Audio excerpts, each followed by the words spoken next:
Hello guys, good morning, જય શ્રી કૃષ્ણ. કેમ છો બધા? તો આવી ગયા છે પાછા તમારા માટે નવા બ્લોગમાં નવો વિડીયો લઈને.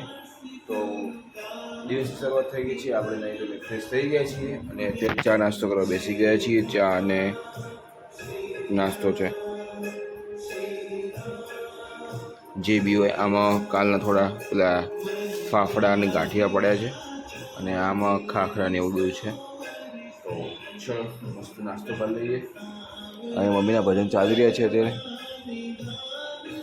અયોધ્યાના ભજનો. અમારા યશભાઈની એન્ટ્રી થઈ ગઈ છે.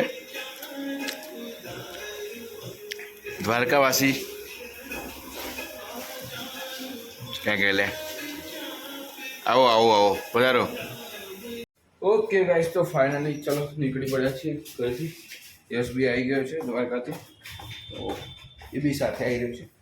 એકચ્યુઅલી પ્લાન એવો હતો કે એ થોડો લેટ થવાનો હતો અને મારે નીકળી જવાનું હતું, પણ આવી ગયો એટલે થોડો લેટ નીકળીએ 5-10 મિનિટ. ચાલો તો ચલો ફટાફટ પહોંચી જઈએ હવે અમદાવાદ જોબ ઉપર. આજ તો મમ્મી પપ્પા બી આવી રહ્યા છે અમદાવાદ, આગળ થોડા દુકાનના કામે. ચાલો કંઈ વાંધો નહીં. બાકી તમારો કેવો સન્ડે રહ્યો મને કોમેન્ટમાં જણાવજો. ચલો તો ફાઇનલી પહોંચી ગયા આપણે. એકચ્યુઅલી આજ તો બાઇક મારે જ ચલાવવું પડ્યું હતું, તો જે વિડીયો એડિટ કરવાનું તો એ અધૂરો જ રહી ગયું. એટલે હવે ફટાફટ આપણે પહેલાં વિડીયો એડિટ કરીશું, એને અપલોડ કરીશું અને પછી કામ ચાલુ કરીશું. Very tough game. કંઈ નહીં, ચલો ફટાફટ ભાગીએ કારણ કે વિડીયો એડિટ કરવો પડશે. એટલે ચલો. સો ગાઈસ, તો ચલો નીકળી પડ્યા છીએ ઓફિસથી. અને યશભાઈનો કંઈક ફોન આવી રહ્યો છે. શું કહે છે જોઈએ. બાજુ આવ્યો છે કે નથી આવ્યો ખબર નથી. નથી આવ્યો, વેઇટ કરવાનો છે. કંઈક મિસ કોલ ફોન આવ્યો છે તો એ ફોનનો રિપ્લાય કરવો પડશે કે શું કહેવા માગે છે.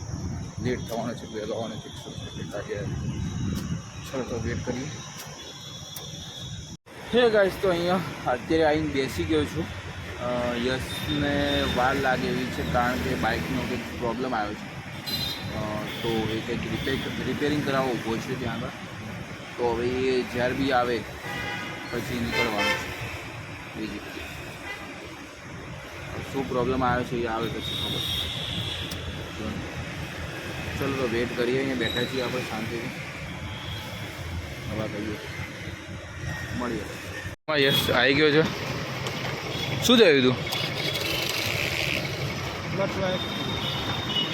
એટલે સવાર તો કમ્પ્લીટ હતો, પણ યાર સવાર તો કમ્પ્લીટ હતો. કોકે તોડ્યો છે ને એટલે અરે તું અત્યારે લઈ નીકળ્યો તારે તૂટી ગયો એવું હતું એમ ને.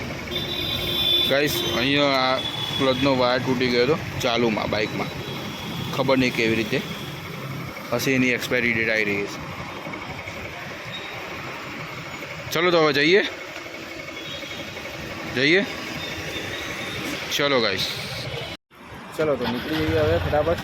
બહુ લેટ થઈ ગયું છે, 8 વાગી ગયા છે. અડધો કલાક પૂરો આપણે લેટ છીએ. તો ચલો.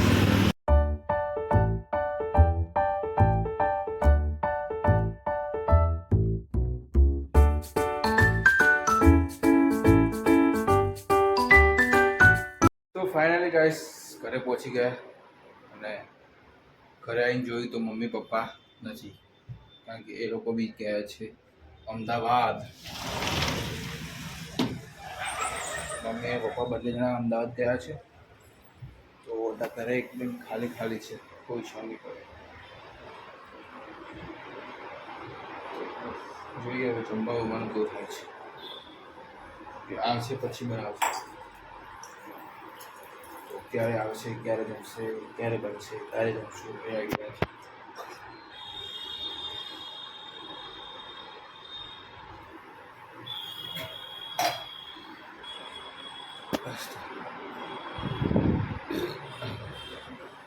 જોઈએ હવે ફરી વાર શું કરીએ છીએ. પપ્પાને જે આપતો લગભગ અડધો કલાક ઉપર છે, ત્યાં સુધી બેસીએ તે બી જોઈએ. તો અમે અહીંયા પ્લાનિંગ એવું કર્યો કે નાસ્તો થોડો કરી લઈએ હળવો, એટલે ખાખરા અને બીજી જે બી ટોસ્ટ છે, પાપડી છે, આ બધું છે તો એ જમી લઈએ ને જોડે જ કંઈક ચાલુ કરીએ. બરાબર છે? કેમ એસ કંટાળી ગયો આજે? દ્વારકા ફરી ફરીને થાક્યા? તો ઊંઘો નહીં એટલે આવું થાય. ટ્રેનમાં ઊંઘો નહીં એટલે આવું થાય. આમ નીચો ફરજે, ખાન નીચો. યસને માથામાં ટાલ પડ્યો પછી યાર ગુસ્સો કરે છે યાર, ખબર નહીં કેમ. તો અહીંયા મમ્મી પપ્પા આવતે હુએ. હેલો,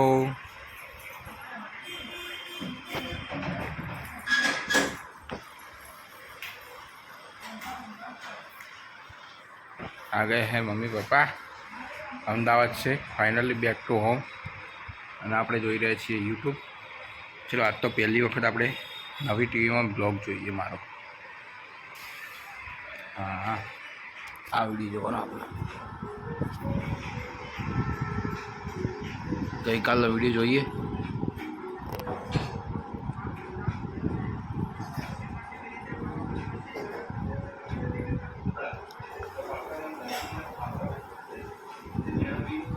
તો અત્યારે હું અહીંયા મમ્મીની મદદ કરી રહ્યો છું જમવા બનાવવા માટે. જેમ મેં મમ્મીએ ખીચડી મૂકી, હવે કઢી બનાવે છે અને હું અહીંયા પાપડ તળું છું. તો આ રીતે હું મદદ કરું છું. છોટી સી ફૂલ નહીં તો ફૂલની પાકડી પણ મદદ કામ આવે છે. જેમ કે રામ ભગવાને ખિસકોલી કામમાં આવી હતી એમ હું બી મમ્મીને કામમાં આવું છું. શું કેવું મમ્મી? બરાબર. તો આપણે આ પાપડ છે, આ પાપડ તળવાના છે. બરાબર છે. તો તેલ ગરમ થાય એટલે આ પાપડ લઈને આપણે તળીએ. ત્યાં સુધી મમ્મી ખીચડી કઢી બનાવી દે. જોડે આપણે પાપડ કરી દઈએ. યશભાઈ આજ દ્વારકાથી આવ્યા તો બહુ થાકી ગયા લાગે છે. તે પડ્યા ને પાથરે રહે. અરે મને ના આલીશ, લાય જેવું છે. ખાટાશ વાળી.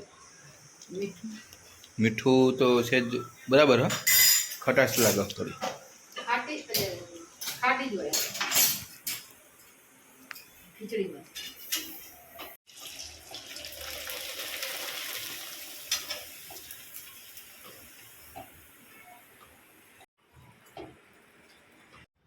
સો ગાઈસ, તો ફાઇનલી હવે આજના બ્લોગને વિરામ આપી અને જઈએ સુવા માટે. કારણ કે થોડી નીંદર બી આવી રહી છે અને લેટ બી થોડું થઈ ગયું, 11:30 જેવું. તો સૂઈ જઈએ અને આરામ કરીએ. કાલે સવારે વહેલા ઉઠવાનું છે પાછું. કાલ તો અમારા માટે સરપ્રાઈઝ રહીશ. તમારા માટે ને મારા માટે પણ સરપ્રાઈઝ છે.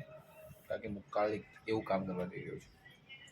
હોપ કે કાલ જલ્દી ઉઠાય અને એ કામ થાય. ભગવાનને પ્રાર્થના કરું છું કે આ કામ થાય, મેં જે નિર્ણય લીધો છે એ પૂર્ણ થાય.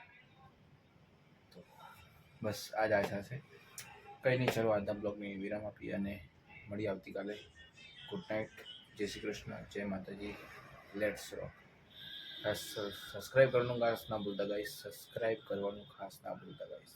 ચલો, ગુડ નાઇટ, મળીએ.